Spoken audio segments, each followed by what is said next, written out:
টানা 11 দিন মার্কিন বোমা বর্ষণ, মধ্যপ্রাচ্যে ইরানি সামরিক মেরুদণ্ড ভাঙার লক্ষ্যে চরম হামলা। লোহিত সাগরে প্রভাব বিস্তারের চেষ্টা, ইয়েমেনের সশস্ত্র গোষ্ঠীকে ইরানের সামরিক সহায়তার অভিযোগ। ইরানকে নিয়ে ট্রাম্পের নতুন কৌশল, জব্দ করা সম্পদে ক্ষতিপূরণের ঘোষণায় ক্ষুব্ধ তেহরান। ট্রাম্পের ভয়াবহ সিদ্ধান্তে মহাবিপদে বাংলাদেশ, তৈরি পোশাকে চাপল 10% শুল্ক। দর্শক, আমন্ত্রণ নজর টেলিভিশনের আন্তর্জাতিক সংবাদে। আপনাদের সাথে আছে আমি রায়হান উদ্দিন। শুনছিলেন শিরোনাম, এবারে বিস্তারিত। আকাশ থেকে বৃষ্টির মতো ঝরছে আগুন, চারপাশ জুড়ে শুধুই ধ্বংস আর হাহাকার। ভাবছেন সব শেষ, কিন্তু না। মহাপ্রলয়ের এই ধ্বংসস্তূপের নিচেই লুকিয়ে আছে এমন এক শক্তি যা কাঁপিয়ে দিচ্ছে বিশ্ব রাজনীতির চাকা। কেউ কি পেরেছে তাকে থামাতে, নাকি আগুনের ভেতর থেকেই জন্ম নিচ্ছে নতুন এক পরমাণু দানব? টানা 11 দিন ধরে চলছে মার্কিন বিমান ও ক্ষেপণাস্ত্র তাণ্ডব। গত 41-42 দিন ধরে মধ্যপ্রাচ্যের আকাশ চিরে ধেয়ে আসছে একের পর এক বিধ্বংসী বোমা। লক্ষ্য একটাই, ইরানের সামরিক মেরুদণ্ড ভেঙে দেয়া। আকাশ থেকে বৃষ্টির মতো ঝরছে আগুন, চারপাশ জুড়ে শুধু ধ্বংস আর হাহাকার। ভাবছেন সব শেষ, কিন্তু না। মহাপ্রলয়ের এই ধ্বংসস্তূপের নিচে লুকিয়ে আছে এমন এক শক্তি যা কাঁপিয়ে দিচ্ছে বিশ্ব রাজনীতির চাকা। কেউ কি পেরেছে তাকে থামাতে, নাকি আগুনের ভেতর থেকেই জন্ম নিচ্ছে নতুন এক পরমাণুর দানব? টানা 11 দিন ধরে চলছে মার্কিন বিমান ও ক্ষেপণাস্ত্রের তাণ্ডব। গত 41-42 দিন ধরে মধ্যপ্রাচ্যের আকাশ চিরে ধেয়ে আসছে একের পর এক বিধ্বংসী বোমা। লক্ষ্য একটাই, ইরানের সামরিক মেরুদণ্ড ভেঙে দেয়া। কিন্তু তেহরানের সুরজ ভিন্ন। তাদের বার্তা, আঘাত যতই তীব্র হোক, ক্ষেপণাস্ত্র আর ড্রোন তৈরির চাকা 1 সেকেন্ডের জন্য থামেনি। কারখানা থেকে ড্রোন আর মিসাইল তৈরি হওয়া মাত্রই তা চলে যাচ্ছে সরাসরি যুদ্ধক্ষেত্রে। মার্কিন বাহিনী আকাশ চষে বেড়ালেও হদিশ পায়নি ইরানের সেই গোপন সুড়ঙ্গের। সিআইএ এর গোয়েন্দা রিপোর্ট বলছে, এত হামলার পরও ইরানের 70% ক্ষেপণাস্ত্র মজুদ একদম অক্ষত। যুক্তরাষ্ট্র যখন কোটি কোটি ডলার খরচ করে এই ড্রোন ঠেকাতে ব্যস্ত, ইরান তখন স্বল্প খরচে আমেরিকার অর্থনীতিতে চাপ বাড়িয়েই চলেছে। কিন্তু আসল চমক তো অন্য জায়গায়। মার্কিন বাহিনী যখন দক্ষিণ পশ্চিমাঞ্চলের দারখবিন পারমাণবিক বিদ্যুৎ কেন্দ্রে আঘাত হানলো, ঠিক তখন ইরান দেখালো তার আসল রূপ। তারা স্পষ্ট জানিয়ে দিল, তাদের পারমাণবিক স্বপ্ন ধুলোয় মিশিয়ে দেওয়া অসম্ভব। পাহাড়ের শত শত ফুট গভীরে গ্রানাইট পাথরের নিচে সুরক্ষিত বাংকারে সগৌরবে ঘুরছে হাজার হাজার অত্যাধুনিক সেন্টিফিউজ। পশ্চিমা গোয়েন্দাদের কপালে চিন্তার ভাঁজ ফেলে আন্তর্জাতিক অস্ত্র নিয়ন্ত্রণ সংস্থা জানাচ্ছে, এত কিছুর পরও ইরানের হাতে এখন মজুদ আছে 10টিরও বেশি পারমাণবিক তৈরির উপযোগী উচ্চ সমৃদ্ধির ইউরেনিয়াম। পশ্চিমা চাপ বাড়ালে যে কোনো মুহূর্তে ইরান ইউরেনিয়াম সমৃদ্ধকরণকে নিয়ে যেতে পারে বোমা তৈরির চূড়ান্ত 90%-এর দোরগোড়ায়। জাতিসংঘের পরমাণু পর্যবেক্ষণ সংস্থার প্রধান রাফায়েল গ্রোসি বারবার প্রদর্শনের আকুতি জানালেও ইরান তার দরজা খোলেনি। ইরান জানিয়ে দিয়েছে, ইউরেনিয়াম সমৃদ্ধ করতে ইরান কারো অনুমতির তোয়াক্কা করে না। ইরানের এই অনমনীয় পরমাণু সক্ষমতার হুঙ্কার কাঁপিয়ে দিয়েছে রিয়াদকেও। মধ্যপ্রাচ্যের শক্তির ভারসাম্য ধরে রাখতে তড়িঘড়ি করে যুক্তরাষ্ট্র সৌদি আরবের সাথে সই করে 30 বছর মেয়াদী পরমাণু চুক্তি। কারণ সৌদি যুবরাজ মোহাম্মদ বিন সালমান আগেই হুঁশিয়ারি দিয়েছিলেন, তেহরান পরমাণু বোমা বানালে রিয়াদও হাত গুটিয়ে বসে থাকবে না। ইরান মুখে বলছে তারা শান্তিপূর্ণ পারমাণবিক প্রযুক্তি চায়, কিন্তু যুদ্ধের এই অগ্নিকুণ্ডে দাঁড়িয়ে তারা আজ বিশ্বের সামনে এক থ্রেশহোল্ড স্টেট ও পরমাণু অস্ত্রের দ্বার প্রান্তে থাকা মহাশক্তি। মার্কিন বোমারু বিমানগুলো যখন আকাশের চক্কর কাটাচ্ছে মাটির গভীর থেকে, তখন পারমাণবিক মহাপ্রলয়ের জানান দিচ্ছে তেহরান। হাসিবুল হোসেন অর্ণব, নজর টেলিভিশন, ইন্টারন্যাশনাল ডেস্ক। লোহিত সাগরে কি নতুন সংঘাতের ইঙ্গিত? আন্তর্জাতিক বাণিজ্যের অন্যতম গুরুত্বপূর্ণ এই নৌপথ ঘিরে আবারও বাড়ছে উত্তেজনা। এবার ইয়েমেনের সশস্ত্র গোষ্ঠীর কাছে সেনা সামরিক উপদেষ্টা এবং ক্ষেপণাস্ত্র ও ড্রোন সংক্রান্ত সরঞ্জাম পাঠানোর অভিযোগ উঠেছে ইরানের বিরুদ্ধে। বিশ্লেষকদের আশঙ্কা, এর মাধ্যমে লোহিত সাগরে নিজেদের কৌশলগত প্রভাব আরও শক্তিশালী করতে চাইছে তেহরান। বিস্তারিত ডেস্ক রিপোর্টে। লোহিত সাগরে কি নতুন করে সংঘাতের ইঙ্গিত দিচ্ছে? আন্তর্জাতিক বাণিজ্যের অন্যতম গুরুত্বপূর্ণ এই নৌপথ ঘিরে আবারও বাড়ছে উত্তেজনা। এবার ইয়েমেনের সশস্ত্র গোষ্ঠীর কাছে সেনা সামরিক উপদেষ্টা এবং ক্ষেপণাস্ত্র ও ড্রোন সংক্রান্ত সরঞ্জাম পাঠানোর অভিযোগ উঠেছে ইরানের বিরুদ্ধে। বিশ্লেষকদের আশঙ্কা, এর মাধ্যমে লোহিত সাগরে নিজেদের কৌশলগত প্রভাব আরো শক্তিশালী করতে চাইছে তেহরান। রয়টার্সের অনুসন্ধানী প্রতিবেদনে বলা হয়েছে, গত 13 জুলাই একটি বিশেষ ফ্লাইটে ইরান থেকে ইয়েমেনের আইআরজিসি সদস্য ও সামরিক সরঞ্জাম পাঠানো হয়। দুটি ইরানি সূত্রের দাবি, ওই ফ্লাইটে 10 থেকে 21 জন আইআরজিসি সদস্য ছিলেন, যাদের মধ্যে কয়েকজন জ্যেষ্ঠ কমান্ডারও ছিলেন। বিমানটি প্রথমে রাজধানীর ধানায় অবতরণের কথা থাকলেও হামলার কারণে শেষ পর্যন্ত হোহেইদা বন্দরে নামে।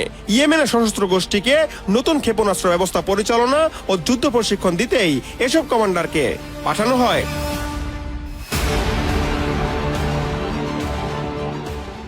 একই সঙ্গে তাদের কার্যক্রমে অর্থায়নের জন্য বিমানে স্বর্ণ পাঠানো হয়েছে বলে অভিযোগ রয়েছে। তবে অভিযোগ পুরোপুরি অস্বীকার করছে তেহরান।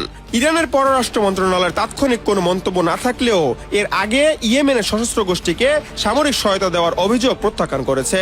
অন্যদিকে গোষ্ঠীটির এক গণমাধ্যম কর্মকর্তা অভিযোগগুলোকে মিথ্যা ও ভিত্তিহীন বলে দাবি করেছেন। তার দাবি, এই ফ্লাইটের সব যাত্রী ছিলেন বেসামরিক নাগরিক। এদিকে রয়টার্সের প্রতিবেদনে আরো বলা হয়েছে, ফ্লাইটটি ইয়েমেনে পৌঁছানোর 3 দিন পরে লোহিত সাগরে গুরুত্বপূর্ণ পরিবহন পথ অবরুদ্ধ করার প্রস্তুতি নিতে ইয়েমেনের সশস্ত্র গোষ্ঠীকে নির্দেশ দেয় ইরান। তবে শর্ত ছিল, যুক্তরাষ্ট্র যদি ইরানের জ্বালানি অবকাঠামোতে হামলা চালায় তাহলে তারা যেন ওই নৌপথে চাপ সৃষ্টি করে। এর কিছুদিন পরই সৌদি আরবের বিরুদ্ধে নৌ অবরোধের ঘোষণা দেয় গোষ্ঠীটি। তাদের দাবি, সানার বিমানবন্দরে হামলার জবাব হিসেবেই এই পদক্ষেপ নেওয়া হয়েছে। পরে সৌদি আরবের দুটি তেলবাহী জাহাজে হামলার দাবিও করেন তারা। ইয়েমেনের সৌদি সমর্থিত সরকার তথ্যমন্ত্রী মুয়াম্মার আল ইরিয়ানি দাবি করেছেন, গোয়েন্দা তথ্য অনুযায়ী আইআরজিসি সদস্য ও সামরিক সরঞ্জাম ইয়েমেনে পৌঁছেছে। একই দাবি করেছে নিরাপত্তা বিশ্লেষক মোহায়েম আল সালুম। তার মতে, ওই ফ্লাইটে ক্ষেপণাস্ত্র ও ড্রোনের বিভিন্ন যন্ত্রাংশ ছিল, যা লোহিত সাগরের নিরাপত্তা পরিস্থিতিকে আরো জটিল করে তুলতে পারে। তবে ইরান বলছে, ওই ফ্লাইটের উদ্দেশ্য ছিল কেবল ইয়েমেনি প্রতিনিধি দল ও চিকিৎসা শেষে ফেরা নাগরিক দেশে ফিরিয়ে আনা। কিন্তু রয়টার্সের একাধিক সূত্র দাবি, একই বিমানে আইআরজিসির কমান্ডার, সামরিক উপদেষ্টা এবং সামরিক সরঞ্জামও পাঠানো হয়। এমন দাবির মধ্যেই লোহিত সাগরের নিরাপত্তা পরিস্থিতি নিয়ে নতুন উদ্যোগ তৈরি হয়েছে। বিশ্লেষকদের মতে, অভিযোগগুলো সত্য হলেও শুধু ইয়েমেন নয়, আন্তর্জাতিক বাণিজ্যের অন্যতম গুরুত্বপূর্ণ এই নৌপথগুলোকে উত্তেজনা বাড়াতে পারে। হাসিবুল হোসেন অর্ণব, নজর টেলিভিশন, ইন্টারন্যাশনাল ডেস্ক।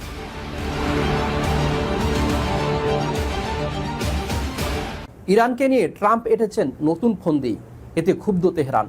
ইরানের জব্দ করা সম্পদ দিয়েই দেশটিকে ক্ষতিপূরণের ঘোষণা দিয়েছেন তিনি।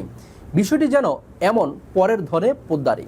মধ্যপ্রাচ্যের সংঘাত যত দীর্ঘ হচ্ছে ততই বাড়ছে যুক্তরাষ্ট্র ও ইরানের পাল্টাপাল্টি হুঁশিয়ারি। এবার হরমুজ প্রণালীতে জাহাজ চলাচলে হওয়া ক্ষয়ক্ষতির জন্য ইরানের জব্দ করা সম্পদ ব্যবহার করার ঘোষণা দিয়েছেন মার্কিন প্রেসিডেন্ট ডোনাল্ড ট্রাম্প।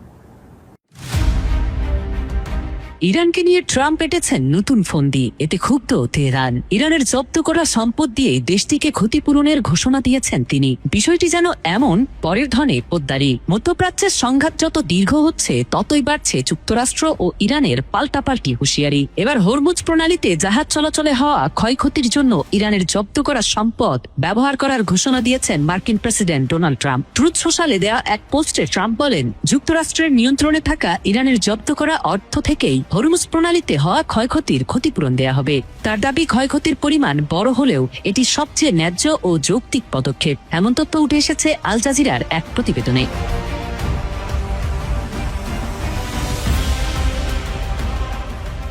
জুলাইয়ের শুরু থেকেই ইরান ও যুক্তরাষ্ট্রের মধ্যে উত্তেজনা আরও বেড়েছে। দুই পক্ষই পাল্টাপাল্টি হামলা চালাচ্ছে। এই অবস্থায় ট্রাম্প ইরানের বিরুদ্ধে আরো বড় ধরনের সামরিক হামলার ইঙ্গিত দিয়েছেন। ট্রাম্পের এই ঘোষণার তীব্র সমালোচনা করেছেন ইরানের পররাষ্ট্রমন্ত্রী আব্বাস আরাকচি।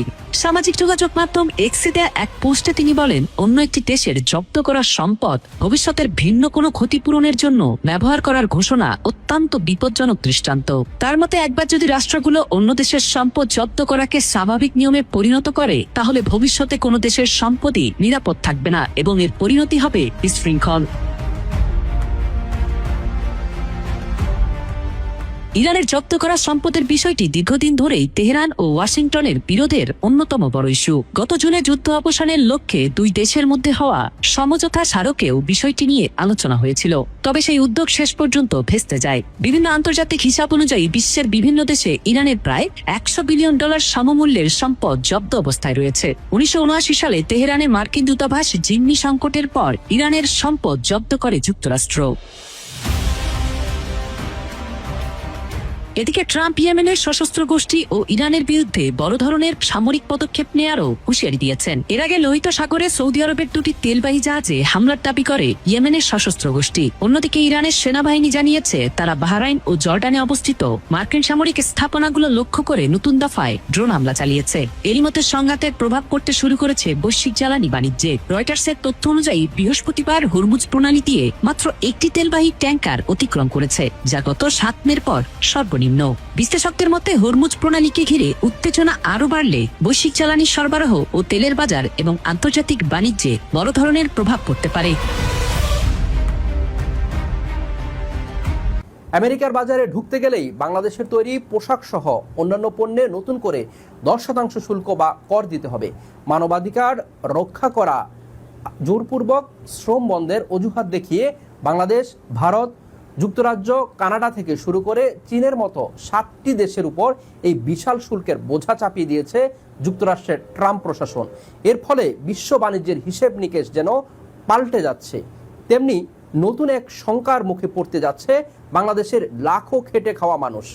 এমনটাই খবর রয়টার্সের।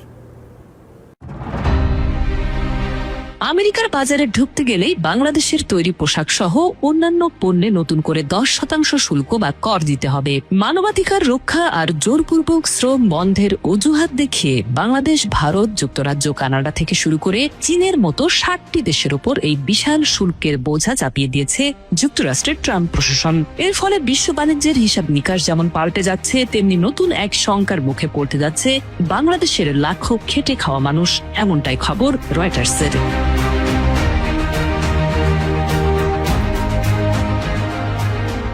17টি দেশের পণ্যের উপর 10% শুল্ক বসানো হয়েছে। অন্যদিকে চীন সহ বাকি 43টি দেশের উপর বসানো হয়েছে 12.5% শুল্ক। আমেরিকার মোট আমদানির প্রায় 99.4%ই এই শুল্কের আওতায় পড়বে। তবে স্বস্তির বিষয় হলো তেল, গ্যাস, সার ও নির্দিষ্ট কিছু খাদ্যপণ্য এই তালিকার বাইরে থাকছে। বৃহস্পতিবার মধ্যরাতে ট্রাম্প প্রশাসনের জারি করা অস্থায়ী 10% বৈশ্বিক শুল্কের মেয়াদ শেষ হওয়ার ঠিক পরপরই 1974 সালের ট্রেড অ্যাক্টের সেকশন 301 অধীনে নতুন এই শুল্ক কার্যকর করা হয়েছে। 28 জুলাই রাত 12:01 পর্যন্ত যেসব পণ্য পরিবহনে থাকবে সেগুলো কেবল এই কর থেকে আপাতত ছাড় পাবে।